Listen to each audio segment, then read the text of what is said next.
आज जो स्ट्रेटजी मैं आपके साथ शेयर करने वाला हूं वो तीन चीजों से बना हुआ है। सबसे पहले ट्रेंड लाइन, दूसरा है प्राइस एक्शन और तीसरा आके आएगा आपका इंडिकेटर। ये तीनों का जब मिश्रण होगा तभी जाके हम वहां पर एंट्री का प्लान करेंगे। आइए सीधे हमारे इंडिकेटर सेक्शन में चलेंगे। यहां पर हम लिखेंगे एडेप्टिव ट्रेंड फाइंडर। अब जैसे आएंगे तो आपको यहां पर एक इंडिकेटर दिखाई दे रहा है, एडेप्टिव ट्रेंड फाइंडर। इसको हम सबसे पहले सिलेक्ट कर लेंगे। सिलेक्ट करने के बाद यहां पर इसके सेटिंग्स में आ जाइए। सेटिंग्स में आने के बाद जो चीज जैसा रखा हुआ है उसको वैसे ही रखिए, पर ये यहां पर आप देख सकते हैं डेविएशन मल्टीप्लायर, इसको हटा के 2 लिखा हुआ इसको हटा के 1.5 कीजिए। एक दूसरा यहाँ पे लाइन ट्रांसपेरेंसी लिखा हुआ है तो यहाँ पे 40 की जगह 1 कर दीजिए, बस ताकि वो लाइन जो थोड़ा सा विजिबल कम है वो थोड़ा सा डार्क हो जाए, बस इसीलिए हमने इसका इस्तेमाल किया है।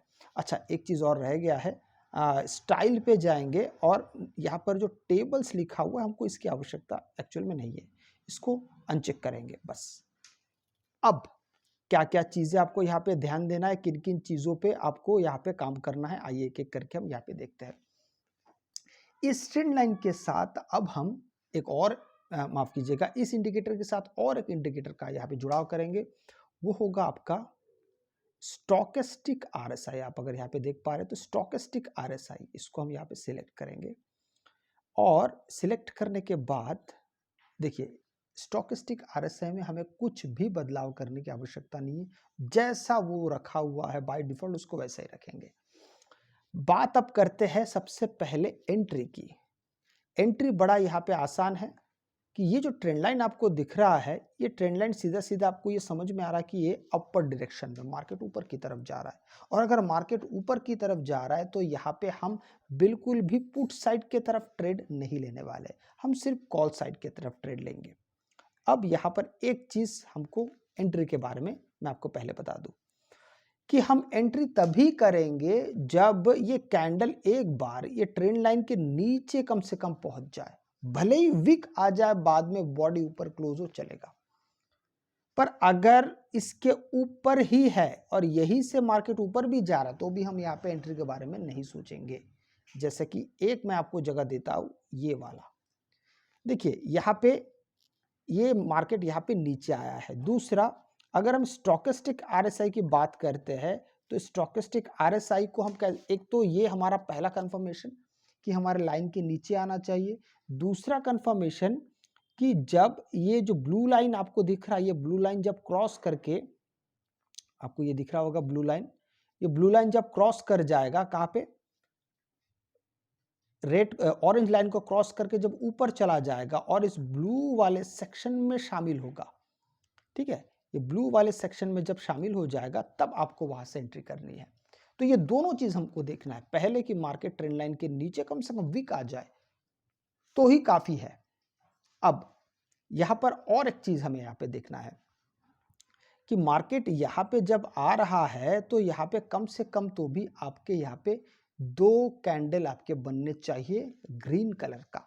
ये बड़ा हमारे लिए काफी जरूरी, क्योंकि कई बार क्या होता है कि मार्केट यहां से मान लीजिए नीचे आना शुरू हुआ तो पहले एक रेड कैंडल, एक ग्रीन कैंडल, हो सकता है और एक रेड कैंडल बने और एक ग्रीन कैंडल बने और एक रेड कैंडल, ऐसा सिलसिलेवार मार्केट ऐसा चलते रहता है। तो हमें कम से कम जहां पे 2 ग्रीन कैंडल दिखेगा और साथ में स्टोकेस्टिक आरएसआई भी हमारा सपोर्ट करेगा, मतलब यहाँ पे ब्लू लाइन ऑरेंज लाइन को तोड़ के जब ऊपर जाएगा और ये ब्लू वाले एरिया में शामिल हो जाएगा, उससे पहले अगर आप देखेंगे तो स्टोकेस्टिक आरएसआई यहाँ पे ओवरसोल्ड पोजीशन पे है। तो ओवरसोल्ड पोजीशन पे जब तक रहेगा हम वहां पे एंट्री नहीं करने वाले, इस बात का आप ध्यान रखिए। अब एग्जिट के बारे में बात करते हैं। हम एग्जिट तभी करेंगे जब मार्केट, आपने मान लीजिए यहाँ पे एंट्री किया है, जब तक मार्केट आपका ऊपर वाले ट्रेंड लाइन को ना छू ले बस। लेकिन छुएगा किस अंदाज से, यहां पे भी आप याद रखिएगा, यहां पे जैसे छू लेता है आप यहां से एग्जिट हो जाइए। तो यहां से लेके अब इस एग्जिट के दौरान हम बिल्कुल भी स्टोकेस्टिक आरएसआई का इस्तेमाल नहीं करेंगे, क्योंकि स्टोकेस्टिक आरएसआई थोड़ी थोड़ी देर में 2-4 कैंडल में ऊपर और नीचे होता है। इसीलिए यहाँ पे हो सकता है 2 कैंडल 3 कैंडल ऊपर जाए, वो स्टॉकेस्टिक आरएसआई सीधा आपके ओवरबॉट पोजीशन में पहुंच जाता है। पर इस प्रकार का जब हम ट्रेंड लाइन इस्तेमाल करते हो तो आपको बखूबी एक अच्छा शानदार बड़े ट्रेड देने में बहुत ज्यादा बार सफल रहता है।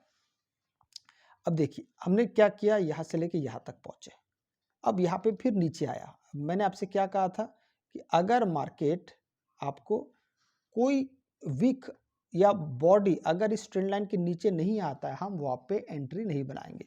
इस कैंडल को आप अगर जैसे ही देखते हैं तो हम यहाँ पे पाते हैं कि यहाँ पे हमारा एंट्री नहीं बन रहा है।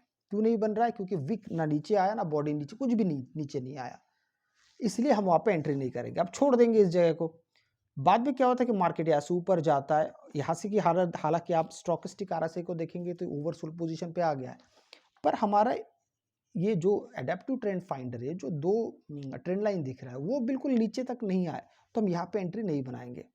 अब धीरे धीरे मार्केट दोबारा यहाँ पे आया है, देखिए एक वीक नीचे आया है, साथ में यहाँ पे भी मार्केट स्टॉकेस्टिक आरएसआई भी ये कह रहा है कि हाँ मार्केट अभी ओवरसोल्ड पोजीशन पे है। तो जैसे मार्केट यहाँ पे ऊपर जाएगा, मतलब ब्लू लाइन क्रॉस करके, ऑरेंज लाइन को क्रॉस करके जैसे ही इस ब्लू एरिया में शामिल होगा, हम वहां से एंट्री कर लेंगे।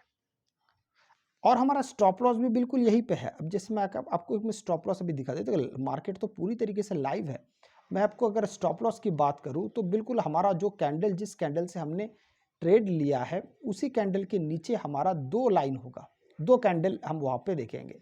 जैसे कि हमने देखिए यहां से आपने एंट्री किया है, ठीक है, वहां से एंट्री किया है, तो लास्ट आपका जो वहां पे कैंडल रह रहा है, जो लास्ट आपका वहां पे जो ग्रीन कैंडल का या विक रह रहा है, बस उसी के नीचे हमारा स्टॉप लॉस भी रहने वाला है। अब यहाँ से अगर दो कैंडल अगर मार्केट का यहाँ पे अगर चला जाता है दो कैंडल, तो हम यहाँ से एग्जिट कर जाएंगे। याद रखिएगा, मैं आपको दोबारा याद दिला देता हूँ, दुनिया में ऐसा कोई स्ट्रेटेजी नहीं है जो आपको हर बार प्रॉफिट दे। आपका स्टॉप लॉस हिट होगा होगा और जरूर होगा, 100% होगा।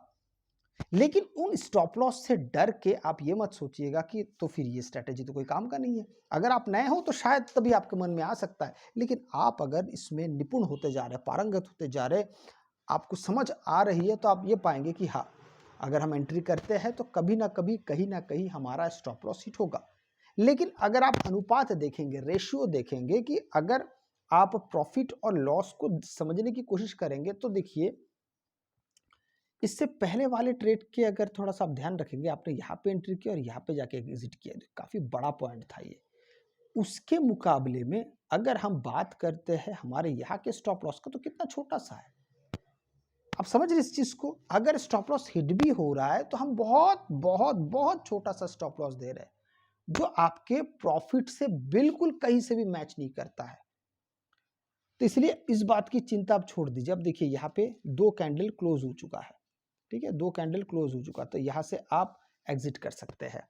कई बार ऐसा हम सोचते हैं कि बस इस कैंडल के नीचे और एक कैंडल क्लोज हो जाए तो हम एग्जिट करेंगे। मेरे हिसाब से सिर्फ दो कैंडल क्लोज हो जाए वही से आपके लिए काफी हो जाएगा। कई बार होता है कि मार्केट यहाँ से रिवर्स होता है, मैं इस चीज को मैं बिल्कुल मानता हूँ, यहाँ से मार्केट रिवर्स हो सकता है। लेकिन बहुत बार होता है कि मार्केट रिवर्स होता है, फिर कंसोलिडेट करता है, फिर ऊपर नीचे करके फिर फाइनली नीचे चलाता है। ऐसे समय पे आपका भले ही इस लाइन के नीचे नहीं आ रहा होगा, पर मार्केट अगर बहुत देर तक कंसोलिडेट करता है ना, तो वहां पे आपके प्रीमियम बहुत जल्दी डीके हो जाते हैं। तो इसलिए अगर दो कैंडल क्लोज हो गया, खुशी खुशी वहां पे अपना स्टॉप लॉस दे दीजिए। यहाँ पे वेट मत करिए कि एक कैंडल और क्लोज हो जाए या फिर मार्केट थोड़ा ऊपर चले जाए। ये जो मन में आपके जो तरंगे और भावनाएं उठती है ना अलग अलग, थोड़ी देर बैठे अपना नियम बनाइए और उस पर अड़े रहिए। एक बात और मैं आपको यहाँ पे याद दिला दूं कि ये एक ट्रेंड लाइन है, तो ट्रेंड लाइन मार्केट के प्राइस अनुसार बदलते रहता है, ये एकदम फिक्स्ड नहीं है। अभी अगर मान लीजिए मार्केट से नीचे जाना शुरू होगा तो यहाँ पे ये ट्रेंड लाइन कुछ ऐसा आपको बनता हुआ या बना हुआ दिखाई देगा, इस बात को याद रखिएगा। तो अगर यहाँ पे ट्रेंड लाइन का दिशा चेंज हो जाता है, डायरेक्शन चेंज हो जाता है, तो फिर हम सिर्फ और सिर्फ फिर पुट साइड में एंट्री करेंगे, हम अवॉइड करेंगे कॉल साइड में। इस चीज का आप बिल्कुल ध्यान रखिएगा। दूसरी बात, ये जो एडेप्टिव ट्रेंड फाइंडर है, ये बिल्कुल भी बैक टेस्ट नहीं होता, ये सिर्फ और सिर्फ फ्रंट टेस्ट होता है। किसी भी मार्केट में जब मार्केट चलता रहेगा तभी आपको ये चीज दिखाई दे सकता है।